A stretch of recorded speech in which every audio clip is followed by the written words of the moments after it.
மேடையில ஆர்ஜே பாலாஜி மாதிரி கமெண்ட் சொன்னாங்க. ஆமா சார். அவ்வளவு கொடூரமா இல்ல, நீங்க அழகா இருக்கீங்க, பிரசாந்த் மாதிரி இருக்கீங்க சார். அவரும் அழகா, நீங்க மாட்டி விடாதீங்க. அவரும் அழகா. அவர் நேத்து என்ன ஒரு மேடையில மாட்டி விட்டாரு, அதுக்காக தான் இன்னைக்கு நான் உங்களை கேக்குறேன். என்ன நீங்க ரொம்ப அழகா இருக்கீங்க, பிரசாந்த் மாதிரி இருக்கீங்க, யாராவது சொல்லிருக்காங்களா? Top star Prashanth. இது வந்து உங்க பர்சனல் வன்மத்தை கக்கற மாதிரி இல்ல இல்ல, பிரசாந்த் சொல்றது உண்மையா சொல்றேன் நான். Okay sir, thank you. ஓகேங்களா? என் பர்சனல் வன்மத்தை இந்த மேடையில கக்க போறேன். அவர் மேடையில கக்குனார் நேத்து அவரோட பர்சனல் வன்மத்தை. ஓகேங்களா? வாழ்த்துக்கள். ஹீரோயின் மேடம், உங்களுக்கு இந்த மாதிரி வெப் சீரிஸ் நடிக்கிறப்போ இன்னும் கொஞ்சம் டூயட்லாம் இல்ல, அந்த ஃபீலிங் இருந்ததா உங்களுக்கு? ஏன்னா ரொம்ப அழகா இருக்கீங்க, ரெண்டு பேருக்கும் ஜோடி பொறுத்தா அவ்வளவு பிரமாதமா இருக்குது. ஒரு டூயட் வச்சிருக்கலாமே. இன்னும் ஒரு டியூட்னா பாட்டு கேக்குறீங்களா சார்? பாட்டு இருக்கு சார், அது கட் பண்ணிட்டாரு டைரக்டர் தான், அவர்தான் கேட்கணும். அதான் இன்னும் கொஞ்சம் இதுவா இருந்தா அது நல்லா இருக்கும் அப்படின்றது என்னுடைய. நல்லாதான் இருக்கும், அது இருக்கு சார். பட் அத அவங்க ரிலீஸ் பண்ணுவாங்க உங்களுக்காக. Thank you. ஆக்சுவலா இது எழுதும்போது ஈரான்ல வார் இல்ல 2024, அதுக்கப்புறம் தான் இது வந்துருச்சு. ஐ திங்க் நான் எழுதியதே பலிச்சிடுது, லைக் எழுதியது அப்படியே வந்திருக்க மாதிரி இருக்கு. ஆக்சுவலா நான் அதை பார்த்து எழுதல. ஆக்சுவலா அடுத்து இந்த புத்தகம் மேட்டர்ல அதை கொஞ்சம் சீரியஸா சொல்லியிருக்கலாமே, காமெடியா சொன்ன மாதிரி முடிஞ்சு போச்சு. புத்தகங்கள் எப்போது சிறையில் இருக்கிறவங்களுக்கு கண்டிப்பா ஒரு மிகப்பெரிய பலமா இருக்கும், ஆத்மா பலமா இருக்கும். அது ஒரு நல்ல வசனங்களை வச்சு நீங்க சொல்லியிருக்கலாம். ஏன்னா அவர் தான் ரைட்டர் அப்படிங்கிற மாதிரி சொல்லி அவர்லாம் ரைட்டர் அப்படின்ற மாதிரி கடைசியா கொஞ்சம் காமெடியா சொல்லிட்டீங்க. அது ஒரே ஒரு வருத்தம் தான் இருக்கு எனக்கு.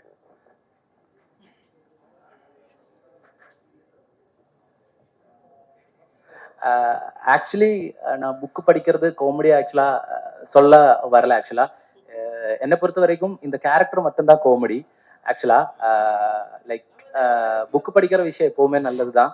அது நான் எந்த டைம்ல லைக் ஆக்சுவலி நான் நிறைய like I really like to read. So அதில் நான் என்ன கன்வெர்ட் ட்ரை பண்ணேன்னா, பேசிக்கா அந்த கேரக்டர் மட்டும்தான் காமெடியா இருக்கும். அவர் சொல்றது ஆக்சுவலா உண்மைதான். ஆனா நம்ம எப்போதுமே சினிமால யாரோட ரியாக்ஷனுக்கு மியூசிக் போடுறாங்களோ, யாரோட ரியாக்ஷன்ல காமெடியா தெரியும். லைக் அர்ஜுன அந்த கேரக்டரை, இவருக்கு ஆப்போசிட் நிக்கிற அர்ஜுனையா இல்ல அதுக்கு பக்கத்துல நிக்கிற ஆளை பொறுத்த வரைக்கும் இவர் சொல்றது காமெடியா தெரியல. ஆக்சுவலா நான் அது காமெடியா லைக் சொல்ற வந்த வார்த்தைகள் இல்லை. ஆக்சுவலா அவர் சொல்றது சீரியஸ் தான். ஆனா இந்த ஸ்டோரியில இந்த சிச்சுவேஷன்ல அதை எப்படி பிளேஸ் பண்றீங்களோ அது ஆக்சுவலா ஹியூமரா வரும். ஆக்சுவலா புக்கு படிக்கிறது இன்னும் ஒரு பிரச்சனை இல்லை. புக்கு படிக்கிற ஒரு பழக்கம் இவருக்கு ரொம்ப சீரியஸா இருக்கிறதுனால மட்டும்தான் ஆக்சுவலா இந்த ஒரு பிரச்சனை வந்துடுச்சு. ஸோ அந்த ஒரு மேட்டர் மட்டும்தான் நான் ஃபோக்கஸ் பண்ணிருக்கேன். ஆக்சுவலா இட்ஸ் லைக் புக்கு படிக்கிறதோ இல்லை புக்கை பத்தி சொல்றதோ ஒன்றும் பிரச்சனை இல்லை. பட் இந்த ஸ்டோரியில இந்த கேரக்டருக்கு இப்படிதான் கோக்கினஸ் இருக்கு, அதனால மட்டும்தான் அவர் அப்படி சொல்றாங்க. That's all. இந்த வெப் சீரிஸ்ல ரொம்ப பிடிச்ச விஷயம் என்னன்னா, நீங்க இந்த கண்ணகி சென்டிமெண்ட்டை எடுத்து பண்ணிருக்கீங்க. ரொம்ப நல்லா இருந்தது. ஆக்சுவலி நீங்க இந்த ஜெயில இருந்து எது வேணாலும் காணாம போனதா நீங்க ஸ்கிரிப்ட் பண்ணியிருந்திருக்கலாம். எப்படி அந்த கண்ணகி அப்படின்ற ஒரு விஷயம், கண்ணகி கோயில், கண்ணகி கோயிலுக்கான காணிக்கை அப்படின்றது எப்படி எடுத்தீங்க? ரொம்ப நல்லா இருந்தது அது. தேங்க்யூ. ஆக்சுவலா இதுல முதல்ல நாம இந்த ஸ்டோரி நானும் ஆகாஷும் ஸோ இது தமிழ்ல சேஞ்ச் பண்ணும்போது இது எங்க பிளேஸ் பண்ணலாம் அப்படி ஒரு ஒரு ஒரு கிரைசிஸ் வந்துடுச்சு. இது எங்க கொண்டு போய் வைக்கலாம்? பேசிக்கா என்னை பொறுத்த வரைக்கும் எனக்கு அவ்வளோ லைக் இது கொஞ்சம் ரூரலான ஸ்டோரி. அப்போ இது கொண்டு போய் லைக் ஏதாவது ஒரு ஊர்ல வச்சுட்டேன்னா ரொம்ப லைக் என்னை பொறுத்த வரைக்கும் எனக்கு அவ்வளோ கன்விக்ஷனை எனக்கு சொல்ல முடியாது. ஸோ அதனால அது வந்து ஒரு பார்டர் டவுன்ல தான் வைக்கணும்னு நான் நினைச்சிட்டு இருந்தாங்க. ஸோ என்னை பொறுத்த வரைக்கும் குமிளி ஒரு பொள்ளாச்சி ஒரு நாகர்கோவில் இந்த மாதிரி ஏதாவது ஒரு பார்டர் டவுன்ல, கேரளா தமிழ்நாடு பார்டர் டவுன்ல ஸோ கல்ச்சர்லாம் நமக்கு மிக்ஸ் பண்ணலாம். ஸோ அந்த மாதிரி ஒரு பார்டர் டவுன்ல ஒரு ஃபிக்ஷனல் டவுன்ல வைக்கலாம்னு தான் நினைச்சிட்டு இருந்தாங்க. ஸோ அதுக்காக குமிளியில நான் ஜஸ்ட் லொக்கேஷன் பார்க்கறதுக்காக இப்படி போயிட்டு இருக்கும்போது தான் அங்க ஒரு ஆக்சுவல் இந்த மாதிரி ஒரு ஸ்டோரி இருந்தாங்க. மதுரையில இருந்து கண்ணகி அது மதுரை எல்லாமே எரிச்சிட்டு வந்து உட்கார்ற மாதிரி அங்க ஒரு ஒரு அங்க லைக் குமிளியில வந்துட்டு அந்த கோவிலோட பேர் மங்களாதேவி அம்மன் கோவில்னு ஒரு கோவில் இருக்காங்க. வருஷத்துல ஒரு தடவை தான் அங்க ரிசர்வ் ஃபாரஸ்ட்டுக்குள்ள இருக்காங்க. ஸோ அந்த கோவிலுக்குள்ள போக முடியும். ஸோ நான் அந்த ஸ்டோரி ஒரு அம்மா என்கிட்ட சொன்னாங்க, இந்த மாதிரி ஒரு கதை இருக்கு. அப்போ ஐ தாட் ஓகே இது ரொம்ப ரூட்டடா இருக்கு, நம்ம கதையில மேட்ச் ஆக மாதிரி இருக்கு. ஸோ அந்த மாதிரி சேஞ்ச் பண்ணிட்டேன். அண்ட் அது லைக் ஐ திங்க் இந்த ஸ்டோரியில அந்த தேவியோட ப்ரெசன்ஸ் இல்லை அந்த மாதிரி லைக் அது நம்ம பிளான் பண்ணல. லைக் ஆக்சுவலி அந்த ஒரு லொக்கேஷன் இருக்கையில போகும்போது நான் அந்த கதையை கேட்கும்போது ஆக்சுவலா இது என்னோட ஸ்டோரியில ரொம்ப ஃபிட் ஆகும்னு நினைச்சுதான் இந்த ஒரு எலமெண்ட் இப்படி கொண்டு வந்துருச்சு. ஸோ அதுதான் அப்படிதான் எனக்கு அந்த கதையை கிடைச்சிருச்சு. ஆக்சுவலா டைரக்டர் சார், ஜெயிலர் யூனிஃபார்மே போட மாட்டேங்கிறாரு, என்ன காரணம்? அதே மாதிரி ஜெயில ஒரு சம்பவம் நடந்தா ஜெயிலர் தான் பொறுப்பு, ஆனா சப் ஜெயிலர் தூங்கிட்டாலும் அவர் தான் பொறுப்பு. அந்த காசை கொண்டு வந்து வைக்கிறதுக்கு அவர் எந்த முயற்சியும் எடுக்கல. ரொம்ப நல்லா இருக்கு ஃபர்ஸ்ட் 4 எபிசோடு. செகண்ட் 4 எபிசோடு கொஞ்சம் சர்க்கஸா இருந்தது.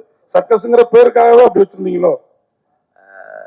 அது அது ஆக்சுவலா லைக் அது எனக்கு என்ன சொல்றதுன்னு ஆக்சுவலா இதுக்கு என்ன ஜெயிலர் சார் ஷர்ட் போடுறது என்னை பொறுத்த வரைக்கும் நான் இமேஜின் பண்ணும்போது அவர் ஷர்ட் போடாம இருக்கிறது தான் நல்லா இருக்கும். அந்த அந்த கூட்டத்திலே அவர் தான் தனியாளா இருக்காங்க. ஸோ பாக்கி எல்லாருமே யூனிஃபார்ம் போட்டுட்டு இருக்காங்க, பட் அவர் மட்டும்தான் ஷர்ட் மட்டும் இருக்காங்க. ஸோ அந்த ஒரு கூட்டத்துக்கு ஒரு ஹெட்டா இருக்கிற ஆளுக்கு அந்த யூனிஃபார்மிட்டி இல்லை. அவர் வேற ஒரு ஆள் மாதிரி அந்த ஜெயில வேற மாதிரி நடத்திட்டு இருக்காங்க. அங்க இருக்கிறவங்களுக்கு வேற பிரச்சனை. ஸோ அதனாலதான் அவருக்கு தனியா ஒரு ஷர்ட்டு வைக்கணும்னு நானும் டிஓபியும் அது விஷுவலி அப்படி வந்தா நல்லா இருக்கும்னு நினைச்சுதான் அந்த ஒரு ஷர்ட்டோட ஆப்ஷன் கொடுத்துருக்காங்க. அதுக்கப்புறம் பாக்கி எல்லாமே நீங்க லைக் வாட் யூ ரிசீவ் அதுதான் எனக்கு என்னை பொறுத்த வரைக்கும் அது அப்படிதான் எனக்கு சொல்ல முடியும். தேங்க்யூ. அதே மாதிரி டைரக்டர் சார் நம்ம ஹீரோயினோட உங்கள்கிட்ட தான் ஹீரோயினோட கெமிஸ்ட்ரி மாதிரியே அந்த கல்வியோட கெமிஸ்ட்ரி ரொம்ப நல்லா இருந்தது. தேங்க்யூ. இவ்வளவு பேர் மலையாளிஸ் வந்திருக்கீங்க, ஆனா அதுல திருடிய மலையாளிஸாவே காமிச்சிருக்கீங்களே, இது உங்க ஊர்ல உங்களுக்கு எதுவும் பாதிப்பு ஏற்படுத்தாதா? ஏன்னா ஒருத்தரை காமிச்சு ஒருத்தர் தமிழராவோ இல்ல வேற ஒரு மொழிக்காரராவோ காமிச்சிருக்கலாம். ஏன் 2 பேருமே இப்ப இதே ஒரு தமிழ் டைரக்டர் எடுத்திருந்தாருன்னு வச்சுக்கோங்க, மலையாள இண்டஸ்ட்ரியில என்ன இருக்குன்னு யோசிங்க, சொல்லுங்க பதில். அதுல முதல்ல காட்டுற 2 திருடனுங்க தமிழ்நாட்டுல தான் இருக்காங்க. ஸோ இது ஒரு like I don't believe in boundaries actually. I don't believe in boundaries. So that's my justification. I don't believe in countries. I don't believe in states. I don't believe anything like that. So என்னை பொறுத்த வரைக்கும் அந்த மாதிரி ஒரு கேள்வியை வந்தா தான் I don't care actually. நீங்க சொன்னீங்க 2 பேரும் தமிழ்நாட்டுல தான் இருக்கீங்கன்னா என்ன சொல்ல வரீங்க? மீனாட்சி ரோல அந்த 2 திருடரும் தமிழ்நாட்டுல தான் இருக்கீங்கன்னு ஒரு பாயிண்ட் சொன்னீங்க, என்ன சொல்ல வரீங்க? இல்ல அது நான் சொல்லல ஆக்சுவலா. I don't believe in like borders. அது நாம போட்டது ஆக்சுவலா. ஐ டோன்ட் பிலீவ் லைக் எனக்கு அதுல எந்த இதுவும் இல்லை. கேரளா, தமிழ்நாடு, ஆந்திரா அப்படி ஒன்றும் இல்லை ஆக்சுவலா. இந்தியா, பாகிஸ்தான் அது மாதிரி நான் எதுலையும் பிலீவ் பண்ணல. ஸோ நான் ஸ்டோரி யோசிக்கும் போதும் அப்படி யோசிக்கல ஆக்சுவலா. அவங்க எதுக்கு 2 பேர் கேரளாவில் இருக்கு, இவங்க 2 பேர் எதுக்கு தமிழ்ல இருக்கு, அப்படி இல்லை ஆக்சுவலா. இது ஒரு நாடு ஊரு லைக் மனுஷங்க தான் எல்லாருமே. So when it's a community எல்லா டைப் ஆஃப் ஆൾക്കാருமே இருக்குங்கன்னு நான் நினைக்கிறாங்க ஆக்சுவலா. அந்த மாதிரி யோசிக்கவே இல்லை ஆக்சுவலா. கேள்வி உங்களுக்கு பாதிப்பு வந்துடக்கூடாது. நீங்க ஒரு மலையாளி பேச்சிலேயே தெரியுது இல்லையா? உங்க டீம்லயே நிறைய பேர் மலையாளிஸ் இருக்காங்க. நீங்க நாளைக்கு ஊருக்கு போறப்ப நாட்டுல அவட கொஞ்சம் பிரச்சனை, அதுக்கு நான் பறஞ்சு அந்த மாதிரி யாருமே கேள்வி கேட்பாங்க கண்டிப்பா? No, I don't think so. Munishkanth sir முன்னிலாம் கவுண்டமணி என்ன வடிவையெல்லாம் நடிக்கும்போது அவங்களுக்கு நல்ல ஜோடிலாம் அழகழகா இருக்கும். தாய் கிழவிலையும் இல்லை, அதுக்கு முன்னால படத்துலையும் இல்லை, இந்த படத்துலையும் இல்லை. நீங்க அதுல ஸ்கிரிப்ட் கதை கேட்கும்போது சொல்லக்கூடாதா ஒரு அழகான ஹீரோயின் இருக்கணும், இந்த மாதிரிலாம் நடிக்க மாட்டேன் அப்படின்னு எல்லாரும் இப்படி கொண்டு போயிருவாங்களே? எப்படி உள்ள பொழப்பீங்க? இல்லண்ணே அதான் அமையுது. ஆனா அதை தாண்டி இப்ப அதுதான் நிக்குது. அது கொஞ்சம் சிம்பத்தியா மக்கள் பாக்குற மாதிரி இருக்கு. நமக்கு கொஞ்சம் அதுல ஒரு செல்ஃபியூஸா தான் இருக்கு. அதனால அந்த அளவு கதைக்கலாம் அப்படின்னா இல்லைண்ணே. நான் மேக்சிமம் டைரக்டரோட ஆர்டிஸ்டா தான் இருப்பேன். இப்ப நான் நடிச்சத என் கூட எனக்கு ஃபேரா யார் நடிக்கிறாங்கன்னு இதுவரையும் நான் எந்த படத்துலையுமே கேட்டதில்லை. மிடில் கிளாஸ்ல கூட கேட்டதில்லை. நான் நடிக்கும் போது அதுக்கு பிறகு அவங்களா தான் சொன்னாங்க இது மாதிரி இவங்க நடிக்கிறாங்க அப்படின்ட்டு. நான் யாராவது தான் நானே நமக்கு தேவை நடிக்கலாம், அதுதான். ஓகே கௌஷிக் சார், அப்புறம் முனிஷ்காந்த் சார், சார் உங்க 2 பேருக்கும் தான். இப்போ ப்ரொடியூசர் கவுன்சில் புதுசாக ஜெயிச்சு வந்தவங்க எல்லாரும் சொல்லிட்டாங்க, ஒரு இது சொல்லியிருக்காங்க, ஓடிடிலையும் வெப்சீரிஸ்லையும் நடிக்கக்கூடாது நடிகர்கள் சொல்லிட்டு ஒரு சொல்லியிருக்காங்க. அது நடக்கும் பட்சத்தில் நீங்க என்ன பண்ண போறீங்க sir? Kaushik sir and Munishkanth. அதாவது ப்ரையர் கமிட்மெண்ட்ஸ் முதல்ல முடிச்சுட்டு அதுக்கப்புறம் ஓடிடிக்கு அவங்க டேட்ஸ் கொடுக்கலாம் அப்படின்ற மாதிரி தான் சொல்லியிருக்காங்க. நடிக்கவே கூடாது அப்படின்றது ஒரு நடிகனா எங்க நடிக்கணும் அப்படின்னு முடிவெடுக்க வேண்டியது அந்த நடிகனோட உரிமை. அதை நம்ம தடுக்கவே முடியாது. ஆனா அவங்க ஏற்கனவே சினிமா கமிட்மெண்ட்ஸ் இருந்தது அப்படின்னா அதை விட்டுட்டு இங்க வரக்கூடாது, ஃபர்ஸ்ட் ப்ரிஃபரன்ஸ் அங்க கொடுக்கணும் அப்படின்னும் போது அதை நாங்க ஆதரிக்கிறோம். அது எங்களுக்கு பிரச்சனையே கிடையாது. நாங்க அதுக்கேற்ற மாதிரி டேட்டை வச்சு நாங்க எடுத்துப்போம். எப்போ நம்ம இப்போ சீரியல்னா சீரியல் ஆர்டிஸ்ட், ஓடிடினா ஓடிடி ஆர்டிஸ்ட், ஃபிலிம்னா ஃபிலிம் ஆர்டிஸ்ட்னு நம்ம பிரிவு பண்ணவே முடியாது.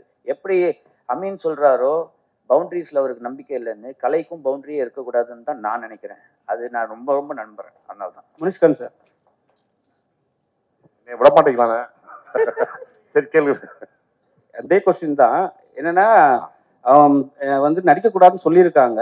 சரி, ஒருவேளை உங்களுக்கு வந்து ஆப்பர்ச்சுனிட்டி வந்த பிறகு சில டேட் நீங்க கொடுத்துட்டு இருந்தீங்கன்னா அப்ப என்ன பண்ணுவீங்க? இல்ல அது நான் மேனேஜரை கேட்டு முடிவு பண்ணிடுவேன். என்னன்னா நீங்க கேட்கிற அளவு எனக்கு தயாரிப்பு அந்த அளவு நான் உள்ள போனதில்லை.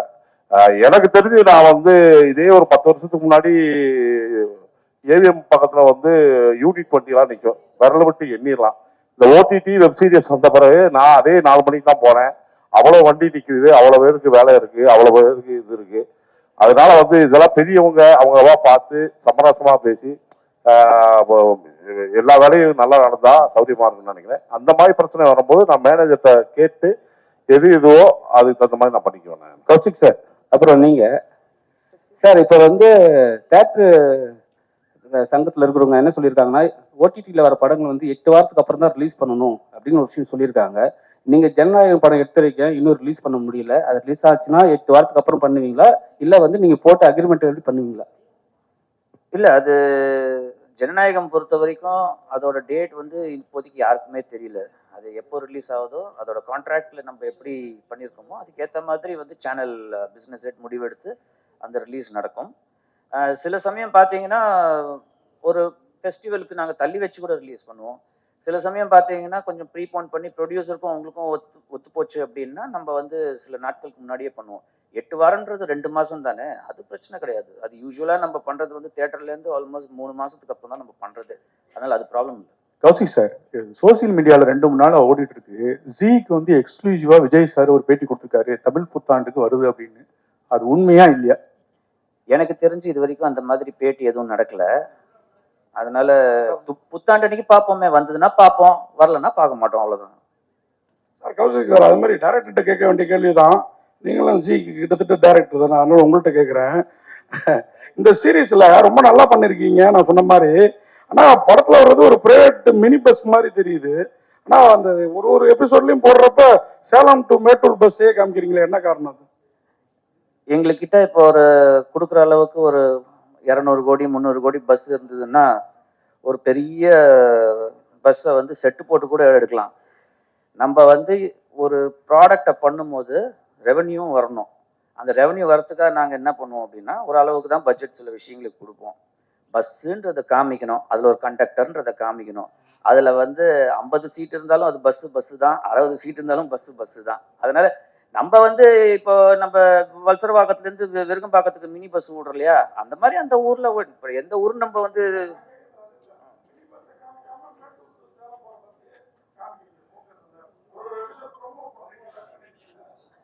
அந்த ஷார்ட் வந்து ஒரு கிரியேட்டிவா வந்து டைரக்டர் எடுத்திருக்கிற இது. ஆமா, ஸோ அதுல என்ன அப்படின்றது வந்து அது ஒரு டைரக்டர் பாயிண்ட் ஆஃப் வியூல அவர் வச்சிருக்காரு. ஸோ அது அந்த டைரக்டரோட பாயிண்ட் ஆஃப் வியூக்கு நம்ம கொடுக்குற ஒரு மரியாதை, அவ்வளவுதான், வேற ஒண்ணுமே கிடையாது. Director, thank you. டைரக்டர் இல்ல, படத்துல ரைட்டர் ஒருத்தர் வந்து அவரு எழுதின மாதிரி அவரே பந்தா பண்ணிப்பாரு. அவங்க எப்பயுமே எழுத்தாளருக்கு அவங்க எழுதுனாங்கன்னா ரொம்ப ஸ்ட்ராங்கா சொல்லுவாங்க, என்னோட எழுத்து அப்படி இருக்கும்ட்டு. ஆனா படத்துல வந்து நீங்க காமிச்சிருப்பீங்க, அவர் எழுதுனது அவர் சொல்லிட்டு இருப்பாரு, பின்னாடி இருக்க கைதி சொல்லுவாரு, சார் சுமாரா தான் இருக்குன்ட்டு. எந்த இடத்துல இதை அனுபவப்பட்டீங்க? எந்த கதையை படிக்குமோ இதே யாரா இவன் இப்படிலாம் எழுதிருக்கான் அப்படின்னு யோசிச்சிங்களா? அதை எடுத்துட்டு வந்து படத்தை உள்ள வச்சிங்களா? ஆக்சுவலா நான் ஏதாவது கதையை வந்து என்னோட கோரைட்டர் கூட சொல்லும்போது அவர் இதே மறுபடி தான் சொல்றாங்க. ஸோ அந்த எக்ஸ்பீரியன்ஸ் தான் ஆக்சுவலா எடுத்துட்டேன். எவ்வளவு சுமையாரான கதை, இது ஒர்க் ஆகாதுன்னு அவ அப்படியே சொல்லுவாங்க. அதனால அந்த எக்ஸ்பீரியன்ஸ் தான் எடுத்து சொல்லிருக்கேன். சார் கௌஷிக்கு தான் ஒரு கேள்வி சார் இங்கிருந்து சார்.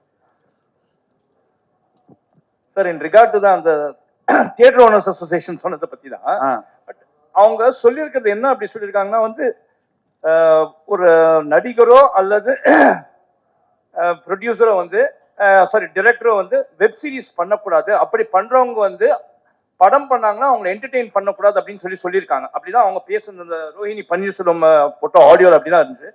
பட் அப்படி சொல்றதுக்கு அவருக்கு அந்த உரிமை இருக்கா? As per Competition Commission of India பிரகாரமா யாருடைய தொழிலையும் யாரும் முடக்கிறதுக்கான உரிமை கிடையாது. உங்களை போல கார்பரேட் கம்பெனிஸ் ஏன் வாயை மூடிட்டு இருக்கீங்க சார்? இதுக்கு ஒரு பதில் அளிக்க கூட இல்ல சார். ஏன்னா அறிக்கை விடுறவங்களதான் நீங்க இது கேட்கணும். என்ன சார் நாங்க வந்து அடுத்த ப்ராஜெக்ட்டுக்கு மறுபடியும் முனிஷ்காந்த் சாரை கேட்போம். இப்ப அவர் வந்து நடிக்க மாட்டேன் அப்படின்னு சொன்னாதான் எங்களுக்கு பிரச்சனை. அதாவது நான் ஒன்னே ஒன்று சொல்றேன், இது அறிக்கை யார் விட்டாங்களோ அவங்க கிட்ட நீங்க போய் கேளுங்க ஏன் இந்த அறிக்கை விட்டீங்க அப்படின்ட்டு. இல்ல இல்ல சார், அவங்க அறிக்கை விட்டாங்க சார், அவங்க பாட்டு விட்டுட்டாங்க. இப்ப இந்த கேள்வி வந்து ஒரல்ஸ் நான் கேட்டிருக்க மாட்டேன், அதுக்கு நீங்க பதில் ஏன் நீங்க உங்களை போல கார்பரேட் கம்பெனிஸ், ஏன்னா வந்து இது தொழில் முடக்க மட்டும்தான், இதனால பாதிக்கப்படக்கூடியவர்கள் பல டெக்னீஷியன்ஸ் இருக்காங்க. கேரண்டி இருக்கா சார் எல்லா டெக்னீஷியன்ஸ்க்கும் எல்லா ஆர்டிஸ்டுக்கும் எல்லா படங்களையும் வேலை வாய்ப்புக்கான கேரண்டி எல்லாராலையும் கொடுக்க முடியுமா? கிடையாது. ஒரு டெக்னீஷியன் வீட்டுல சும்மா உட்கார்ந்துருக்காரு அப்படின்னா, ஒரு நடிகன் வீட்டுல சும்மா உட்கார்ந்துருக்காரு அப்படின்னா அது எவ்வளவு பெரிய ஒரு கஷ்டம் அப்படின்றது அது அனுபவப்பட்டாதான் புரியும். இல்ல அதுக்குதான் கேட்கிறேன் அந்த கேள்வியை உங்ககிட்ட.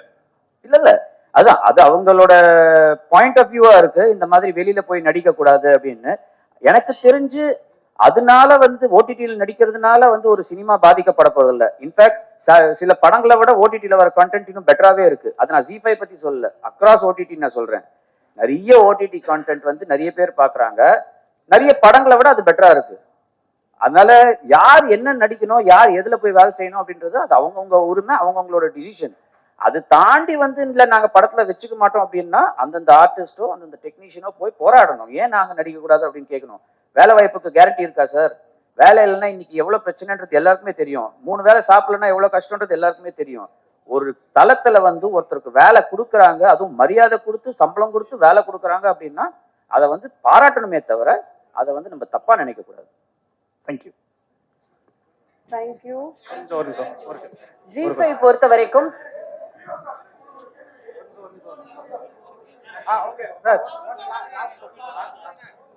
சார் சொல்லுங்க சார் வணக்கம். வணக்கம் சார் இயக்குனர் சார். சார் இந்த படைப்பு வந்து நல்ல இங்க சார் இந்த படைப்பு வந்து ஒரு அற்புதமான படைப்பு. சிறைச்சாலையில வந்து நீங்க எல்லாரு கையிலையும் புத்தகத்தை கொடுத்தா எல்லா கைதியும் திருந்துவாங்கங்கிற ஒரு நல்ல ஒரு படைப்பு எடுத்திருக்கீங்க. ஆனா அதை வந்து ஏன் வந்து ஒரு காமெடியா இதை வந்து நீங்க வந்து சொல்லியிருக்கீங்க. அப்ப குற்றவாளிகளை நீங்க ஊக்குவிக்கிறீங்களா? குற்றவாளிகள் திருந்தணும்னு நினைக்கிறீங்களா?